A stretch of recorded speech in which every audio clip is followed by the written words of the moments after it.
the measurability has made marketing a little narrow. Right? Today, a lot of businesses I know, they see marketing as nothing but a sales funnel builder. I think that is a problem because the moment you are reducing marketing to being nothing but a driver of sales funnel, uh, it's only playing one part of the marketing role.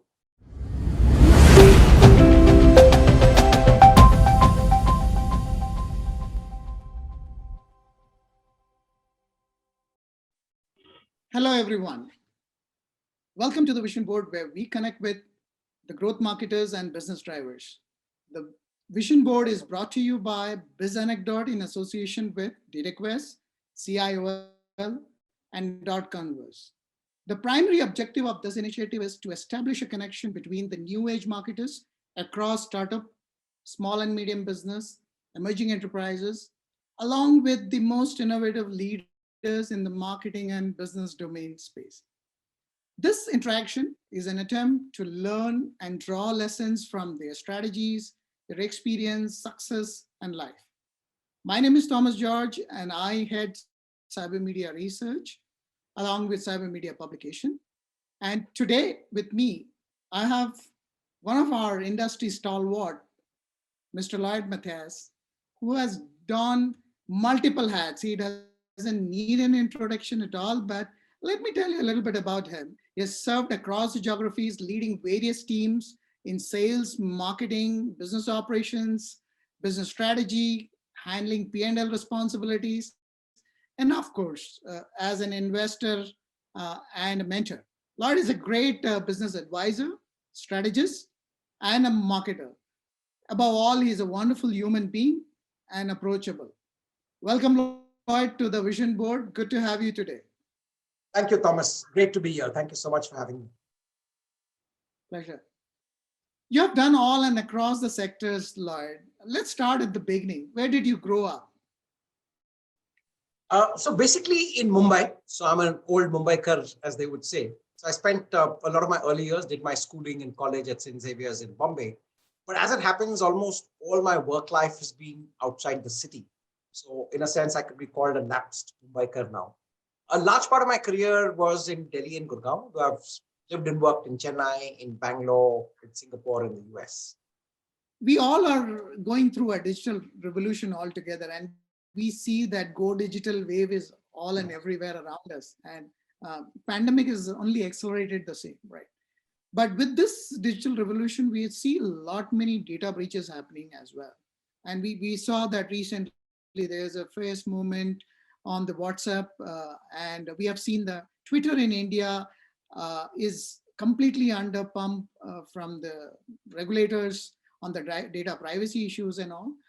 But at the same time, we don't see a comprehensive standard policies or regulation when it comes to the data privacy of the consumer. So the question today is that, can we protect the data privacy rights of consumer? And if yes, then how? Great question, Thomas. I think, the first principle, I think purely as a business person, I think data privacy of the customer has to be paramount. I think that to my mind is single and uncompromising. And any business that does not respect that in letter and spirit uh, will always run the risk of long-term damage.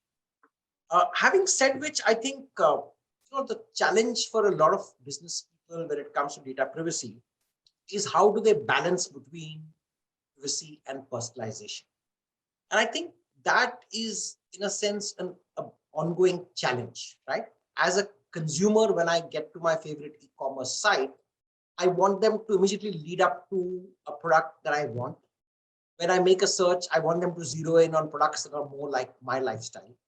Whether it's an e-commerce site, whether it's a travel site, whether it's an entertainment site, I love the idea of being reached out intuitively. I like it when the website reads my mind and knows what's coming, right? That's the good part.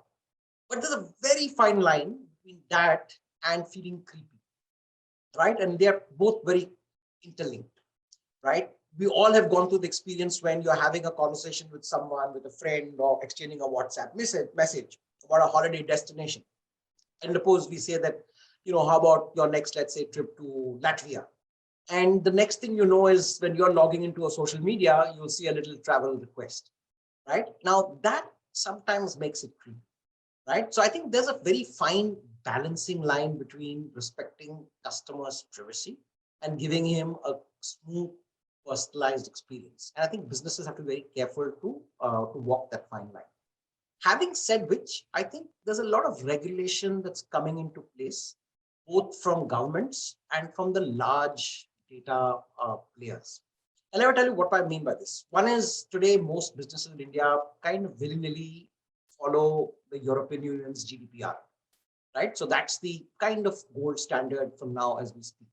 But we all know that starting 2019, the government has been working, India's government has been working on the personal data protection bill. Right now, that bill has not yet been approved by Parliament.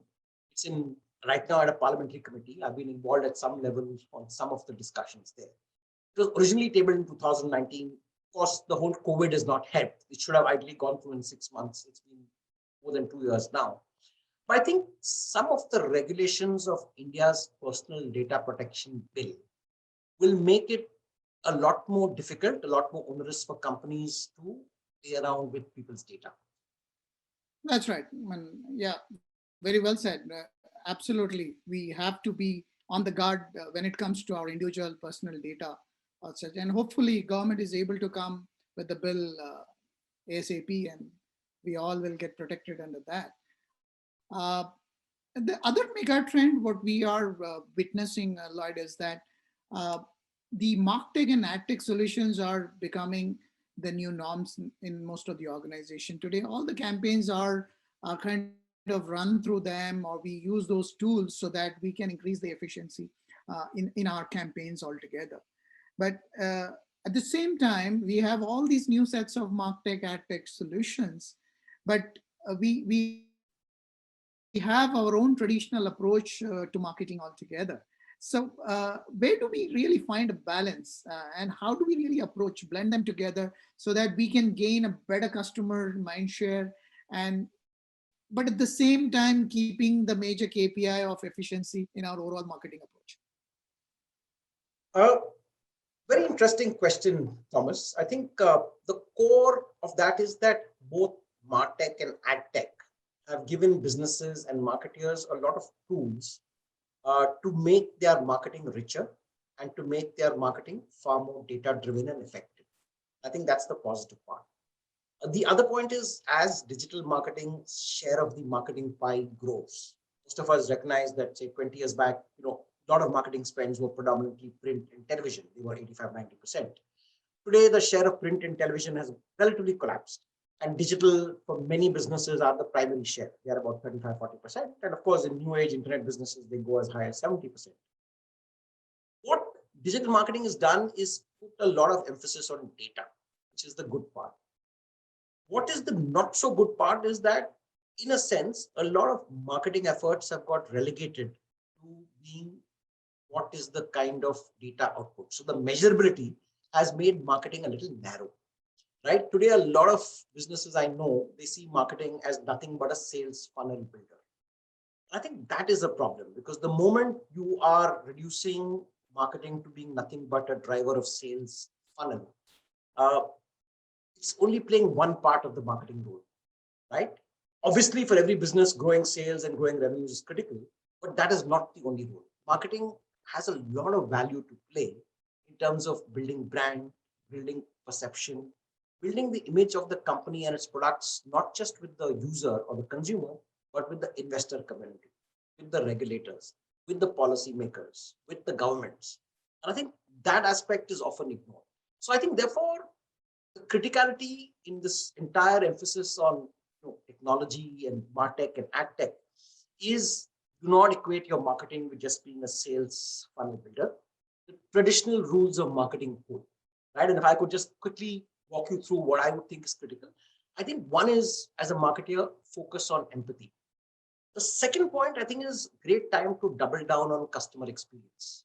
All the data in the world cannot make up for a bad customer experience. And I think third is consistently communicating your brand story. I think a lot of new age marketers, they miss the fact that it's not the number of times your message hits the consumer, It's what part of the message resonates with you, right? So I think in this whole AdTech, MarTech, I think don't miss the wood for the trees. Don't make technology your end game point. Your end goal point is always about reaching the consumer with a relevant message, communicated empathetically, and solving a real problem.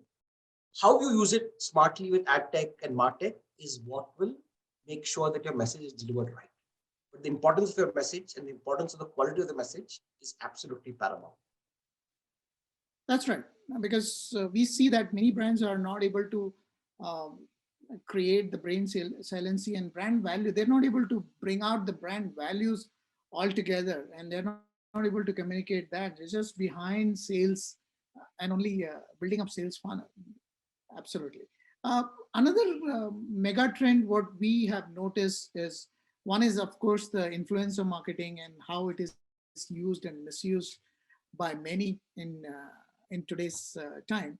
We see that a lot more violation of advertising roles happening because there are some kind of research done. It gets published, and you try to influence the audiences and the customers and consumers altogether. What are your takes on that? Is influencer marketing one of the key elements and component in overall marketing mix? What kind of range or percentage it should really form out of your overall marketing mix? I think influencer marketing is important. It's growing. It's still relatively a small part of most brands' marketing mix. So I think influencer marketing works far better as a credibility builder. It works great for niche influencing. Suppose you're selling a very specialized category, super luxury car or a homestay or some of these slightly unique niches. Influencer marketing is a great way to go, right? So I think it's poised for growth. Having said which, I think a couple of caution points. I think one is that uh, influencer marketing badly used can spiral out of control. What I mean by this is that there has to be an element of responsibility in terms of how you use it, right? The moment a consumer starts seeing that so and so is making a lot of posts that are driven by a brand, then as an influencer you lose out. But more importantly, the brand loses credibility as well, right? So it has to be handled sensitively, quietly, but yet very effectively. And I think that is a part that a lot of brands have not understood. Today, they use it in two ways. One is let's get the best known names in this category, talk about my launch, right? So you pay them or you do a small commercial deal. And then you get thousands of what you call middle level influencers who are used as amplifiers. They are the ones who reach out to the message, right? 1 years of political party, IT cells and the rest of it. And they are masters of use. But having said which, I think influencer marketing has to be used sensitively. It has to be used to drive your brand's point of view or drive a narrative, and it has to be used subtly so that people don't begin to see it as as too much of a paid tool. The other point I want to make is that the best use of influencer marketing, but that very badly underutilized, is in B2B. Right? In B2C, you're always better off using a mass media tool, which means if I'm selling a soft drink, if I'm selling a mobile phone, if I can afford it, going through a mass channel like television, print, etc., is always going to be worthwhile because the large part of the universe is my potential customer.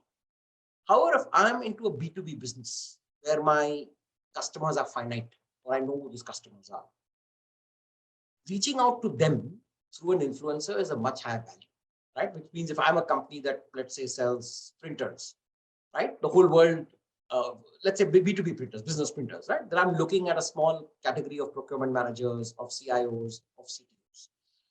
If I'm selling a kind of a business-led product, office space, then again, I'm looking at entrepreneurs, I'm looking at business owners. Now for this category, B2B influencers are very relevant because you can choose influencers that are critical. They'll be able to reach them through a lot of niche channels, through LinkedIn and through other such methods. And I don't unfortunately see a lot of brands use a lot of B2B brands use influencer marketing as much as they should. Because your credibility is higher, it's much easier to reach out to this audience, and it's much easier to get a bunch of credible influencers at not a very high price, right? So if to get a well-known voice talk about the power of security of a particular printer, to talk about why this office space environment is really great for his particular business is not very expensive. In fact, very often CXOs are happy to be used as influencers, but it kind of builds their own brand as well. But I don't see much of it. So I think there's a great opportunity to use influencer marketing into B2B space. When it comes to regulating it, I know that ASCI, the Advertising Standards Council of India, recently put out a code of conduct, guidelines rather. I think it's going to take time for it to kind of fall in place, right? As long as the first few big brands and the big influencers don't do it, it won't start in a big way. They have begun to do it. And then the trickle down is gradual. But not everyone will be so honest to make a disclosure. So I think it's a work in progress. It will take a few months, if not a few years, before it falls in place. Very true. Yeah, we need regulation, and I think with ASCII, what they are doing, things will be in control. But at the same time, today we look at content also as an important piece in the entire marketing, which is content marketing, and also the content revolution. We see content everywhere in different format, shape, size, altogether, be it B2B, B2C, you mentioned about B2C, and even B2G. I mean, what are your thoughts on the content, and what kind of role the content is playing in the marketing altogether, and especially in the B2B space today? I think content marketing is the big unaddressed elephant in the room when it comes to marketing, specifically in the context of B2B. And the reason I say so is that today not enough emphasis is placed by marketers in business to build relevant and you can say mission critical content.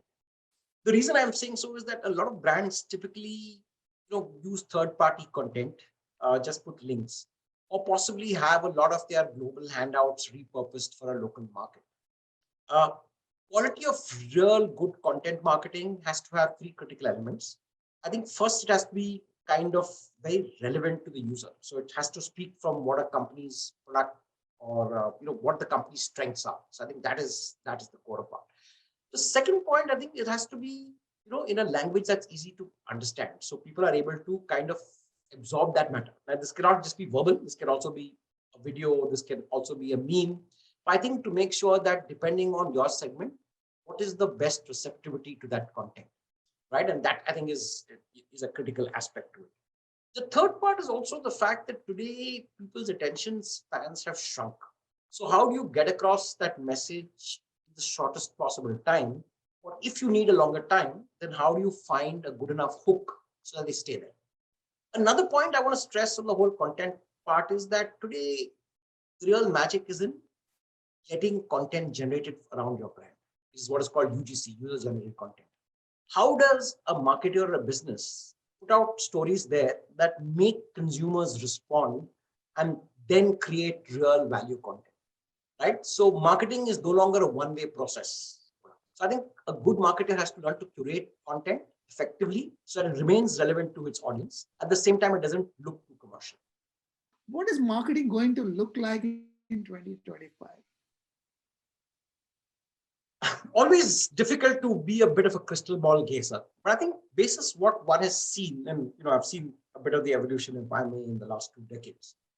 I think first to start with, I think the future of marketing, I think the fundamental principles won't change, right? And for that, I mean 2 things. One is satisfying consumer need basis good consumer insight. If I look at a next 5-year window, what are the things that will happen, which I see? One trend that I'm seeing, and working with startups, I see a lot more, is that a lot of marketing will move towards the voice interface, right? So a whole generation of kids is growing up with Alexa and Siri and in their neighborhood. But increasingly, we'll all be seeing that we'll be speaking to our devices, right? You'll be telling your home Alexa, saying, Alexa, I want an Uber to Indiranagar at 10:30 a.m., right? So job done. The second, I think, is this whole AI is going to become far more real, right? A lot of us will be speaking or interfacing with bots and machines, but the quality of this will be so good that we will hardly tell the difference. The other thing I would see is this whole concept of virtual reality, right? I'm told that today, a lot of companies employ virtual reality for testing. I know a large mobile phone maker in India that trains all its sales promoters every fortnightly to a half an hour virtual reality simulation, right? So they go into a room and they're going to do a series of tasks. They need to demonstrate something. And all this is actually simulated through a VR model, right? So I think those things are going to become real. Already they are real, but they will become far more a way of life. Uh, Lastly, I think data will be driving virtually all marketing decisions, right? We won't be guessing or playing in the dark as much as we are today, right? Almost everything will be able to be tested in real time, and therefore mass untargeted broadcasting will become passive, right? Just making an ad and broadcasting it on national television won't be. I think a lot of it will be therefore far more sharper.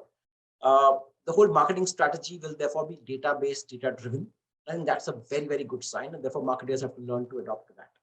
And I think the last point, which I see beginning to happen now, but will be a reality 4 or 5 years down, is blockchain potential will be exploited, right? So a lot of the processes, etc., will be virtually seamless on the blockchain process.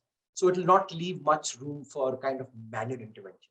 Yeah, sure. I think we have to tighten the seatbelts and be more tech oriented in coming days. Right? So, Lloyd, we talked about marketing, we talked about mega trends, global trends, but right now the market is really hot in the startup space altogether. We see um, great amount of funding being raised, almost 20 billion already secured, and we have around 21 odd unicorns as of last month. I don't know, we may be adding a few more as we finish the talk today, or we are seeing people are lining up for IPOs on the startup space altogether. How is the entire startup ecosystem looks like? It's absolutely poised very well. I think it's fantastic. I think the story really, if I may promise, is that the digital, I mean, let's say the digital revolution that India has seen in the last 5 years, and I'm saying last 5 years, I think it's ever since, to an extent, Geo has spurred this whole telecom revolution, right? One is by making India the cheapest spot for data in the world. But secondly, also the fact that today more smartphones are being sold in India than anywhere else. So we're talking about what, 600 million plus internet users. I think that is a large enough market. It's more than the population of market in Europe and US and such like. I think that opens up a huge amount of opportunities. So given the fact that the world is getting more exposed to the internet, there are already 600 or 650 million Indians on the internet, and a lot of smart technologists are from India. I think this whole startup ecosystem is poised to explode and explode largely in India's favor. Historically, when business cycles went on the upswing, India was not in a position to take full advantage because we had our laggards thanks to infrastructure and bureaucracy, etc. The internet has actually helped us to leapfrog it all, right? So startup businesses don't really need too much of support of infrastructure. It's basically need a great, let's say a great secure Wi-Fi line and require top quality technologists, and they can solve. And the good news is that a lot of the problems some of our startups are solving are good to solve for a good part of the world. As they say, if you learn to drive in India, you can drive anywhere else. So I think a lot of our startups, just the complexity and the fact that you can beat the Jugadu Indian mind and come up successful, I think is a great test. So I would see that this is possibly India's golden phase. What I would think over the next 5 years is that possibly India will be home to more unicorns than possibly anywhere else in the world. Yeah, very true. We see a lot of upside for the startups, but at the same time, we see that the bigger is getting even bigger, right? Look at Byju's, big startup acquiring traditional business like Akash, which was more than 3 decade old traditional institution, and they are kind of out with their shopping bag, with their huge financial resources what they have. They're going and buying almost all the tech companies. So is this really leading us to a monopolistic market going forward? We have another example, pharmacy going and taking over a traditional company like Thyrocare. So yes, I understand that there has to be a mix of and motor business also, and they are trying to pursue the adjacencies. But are we heading towards a monopolistic market? How the other smaller or relatively smaller competitors are going to survive in front of these huge giants? Oh, I don't fear the creation of monopolies at all. And the reason I say so is two parts. I think, a lot of these are the trend of the season. As a seasoned journalist, you will recognize that, one of the big first reverse mergers, so to speak, of an internet company taking over a brick and mortar company was when AOL acquired Time Warner, right? For a lot of us, Time Warner was this mega empire, publishers of some of the world's finest, brands, Time, Warner, Life, etc. And then they got taken over by a relatively small telecom company. Of course, that whole thing didn't play out very well, and today they are, thankfully, emerged in separate entities. So I think the worry would never be that. Today, the valuation of internet-led companies like Baidu, etc., are so large that just using a small tranche of their shares, using 5% of their shareholding, they can acquire. Again, very similarly in the context of ThyroCare. So I think the reality of internet age businesses valuation being much larger than traditional businesses, and they using the value of that stock to acquire other businesses, is not new, right? So I wouldn't be surprised again if like an Oyo using its valuation acquires some physical hotel chains, and let's say Zomato acquires a range of restaurants, because you know that the value that their stock has is far more. At less than 10% of its stock, possibly Zomato can acquire some of the large, 5-star hotel chains for all. But I don't fear that, because to my mind, that's always part of the cycle of creative value addition and creative destruction. And what doesn't succeed will fail. I think as long as you don't broad base to a larger context of what is called skilling, I think that's where there will be large growth, which means it's not just about India producing more graduates and people, coming out of good schools. I think you have to recognize that with the 1.3 and 1.35 billion population, a lot of traditional job relatable skills have to grow. And that really means, in a sense, the proliferation of things like the ITIs. Right? Where will you get the next generation of carpenters, or people who can, let's say delivery boys or logistics experts, or a lot of the last mile roles? I think there's very limited training available, and then those are opportunities that brands need to look at. So I would not be fearful of these so-called monopolies being created. I think there'll be enough of spaces for enough of new players to come. I think each guy will come with his own unique business model. The more efficient, the smarter, the one solving a real problem will grow. The others will, either get acquired or die down. And that's the reality of the capitalistic market, right? So over time, you may have 3 to 4 top-level edtech players who will have significant presence. They'll have offline presence. They'll have online presence. Some of them will be trying to work at all segments, from the 0 to 14 to 12 school level. Somebody working school and college level. Somebody working at finer skilling levels. So I think different niches of the market will create different heroes, and there will be room for each one to survive with a differentiated offering, right? And a lot of smaller players who are not efficient will either die or get acquired. So I don't fear monopolies. I think initial creation of monopolies results in more efficiency. As long as we have a competitive commission and there is no cartelization, I don't think we have to.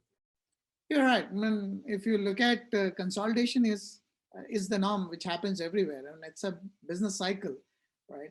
Once it attains the maturity, you have enough players, and a consolidation is inevitable.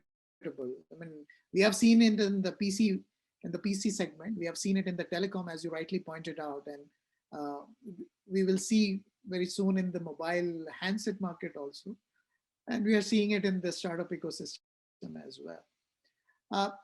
At the same time, this startup ecosystem is also kind of pushing the gig economy quite well. I mean, we are seeing a lot more freelancers all across, mushrooming all across the country. The lean is the way to go. So many traditional folks are also opting for moving beyond their core and looking at outsourcing stuff to individual. Gone are those days when one job, one organization, those kind of matrices were there. Today, we look at the gig culture altogether. So what's your take on it? What's the future? What's the future of work going forward? I think the gig economy is here to stay. I think the gig economy is a very positive reinforcement to the fact that today jobs are not for a lifetime. right? A lot of us who joined the workforce in the late 80s and 90s. I mean, the belief was that you joined a company and the company would have a kind of job profile for you. They would have a career growth plan, and at least let's say the 90s generation recognized that you had to stay to 5 to 10 years to kind of grow in a company and maximize it. And maybe the generation before, people like my father, they decided to work for one company for a good part of their lives. What we are seeing right now is very transaction-led growth, right? So today, for a young person under 30, to be on his fourth job by his 30th birthday is perfectly normal, perfectly acceptable. Uh, Having said which, I think the gig economy is really a reflection of the agility of the workspace. Today starts to my mind firstly with the fact that investors have a short timeline. So businesses are very, very keen to show profit. And that means they want to reduce the element of fixed cost, right? And the only way they can reduce the element of fixed cost is by reducing as much of fixed permanent manpower and doing a lot of it outsourcing. Having said which, I think there's a dark underbelly side to it. And that is that a lot of the old protection that permanent employment assured, things like provident fund and medical benefits and insurance and the security of an office environment and a lot of the kind of perks that came with traditional offices, I think are slowly going to go. So they're going to be positive in an influencer mindset because they're reducing cost of a business, but they're not necessarily positive when it comes to people's well-being, right?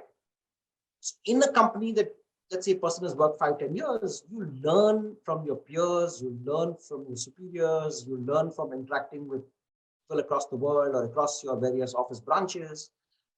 You enjoy a lot of the camaraderie, you enjoy a lot of the companionship, you learn a lot from your peers. I think in the gig economy, you're really a solo freelancer. You're living in a world where, let's say in the morning, you spend 3 hours doing accounting, outsourcing work for one company.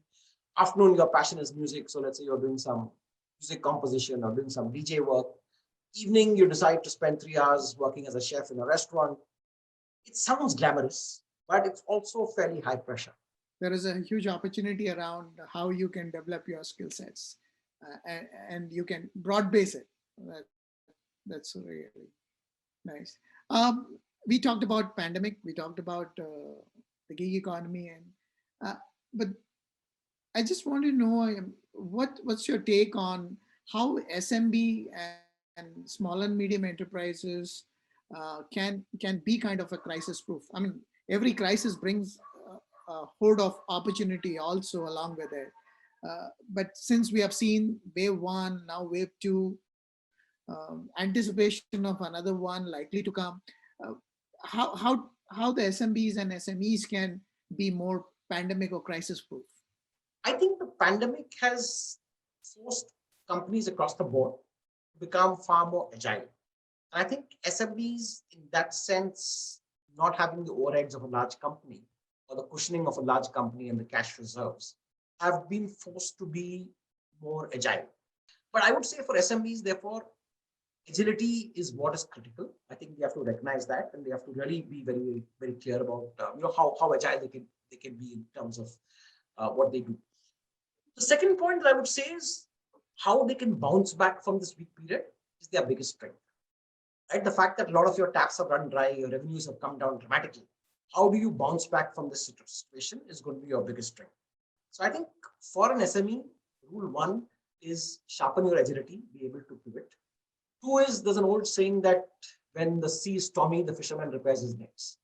Great time to get your deck in place, get your staff, train them, multi-skill them, right? The day of hiring an accountant because he was purely an accountant and the day of hiring a salesman because he could sell is gone. Today, can a staff do both functions? So how do you get multi-skilling as a part of life is the critical part. Third is how can you pivot your business model at the shortest possible time? How can you think through that? The last part that I could say is valid for all businesses is conserve cash, right? Business is down, reduce offices if you have to, negotiate with the landlord, bring down your rent, do what it takes to survive. So I think those survival skills are what's critical. And I think smart SMBs will need to actually roll those skills out on the ground. Yeah, very valid point. That conserve the cash, pivot your business, look at the adjacencies for the next growth orbit, and just prepare yourself, upskill, right skill, Absolutely. whatever we can. Absolutely. It's a great piece of advice, Lloyd. Thank you for that. And I have few rapid fire questions for you. What are the top three things you see in the startup before investing in it? Viability and the solidity of the business proposition. The promoters, who are the founders, their character, their integrity, their passion. And third is the exit opportunity. Right. And what would be those top three sectors? Which sectors do you think are having good potential for the next 5 years? My personal favorites right now, I'm very buoyant on edtech. I know there's big consolidation, but as Indians, I'm looking at India perspective. I think we as Indians, we prioritize education over everything else. Having said which, I do believe there's a big opportunity in education in the skilling space, right? Which is not about degrees and getting better marks for your ICSE and so on, but also people learning real life job skills, right? So edtech is one big thing. The second, which I think is huge, is this whole business of cyber fraud and advertising fraud. I think as more and more of our world goes digital, a lot of these digital metrics will become fake. The third, I think, which is a little under represented, is what I would call personal finance and investments. All right. So, from an investor's point of view, you've created business, you've founded business, you've been mentoring a lot of them. What's your topmost advice to an aspiring entrepreneur? So I'll say this, that the biggest joy in being in this investment space as an angel investor and assisting some VC firms is the ability to spend time with entrepreneurs. The reason I say so is that not having been an entrepreneur myself, I spent a lot of my time in a kind of corporate world where targets were laid out, but the salary was assured. Is that they are driven, curious, interesting people, right? And it's always fun. There's a lot of bright minds, so your mind is triggered. So I really enjoy the whole aspect of hanging out with entrepreneurs, and that's the joy that I derive. But if I would look at advice, I'm not sure I'm the best person. I would say two things. I think one,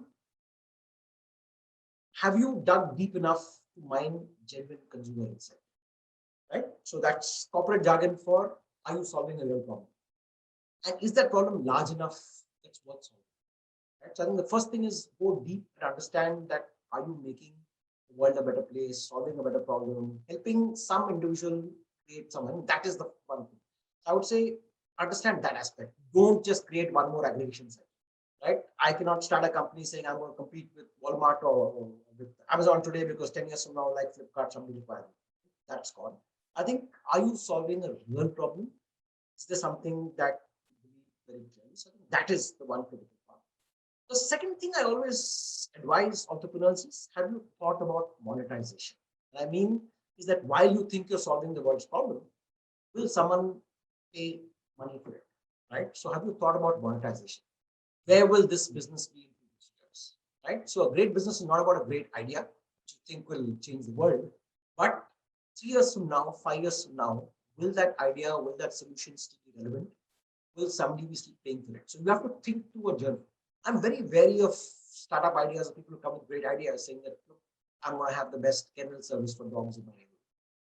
Good, but what prevents somebody else from not doing a better version of it, right? So how do you look at it 3 to 5 years down, and what is it that, how are you going to monetize this thing over a period of time? I think those are my 2 bits of advice. Find deep and hard for insight, see that you're solving a real world problem, and 2 is think through monetization as much as possible. That's great, man. And Lloyd, it's always a pleasure talking to you and getting those gems of insights from you. Thank you so much for taking time out, and it's absolute pleasure having you on the vision board.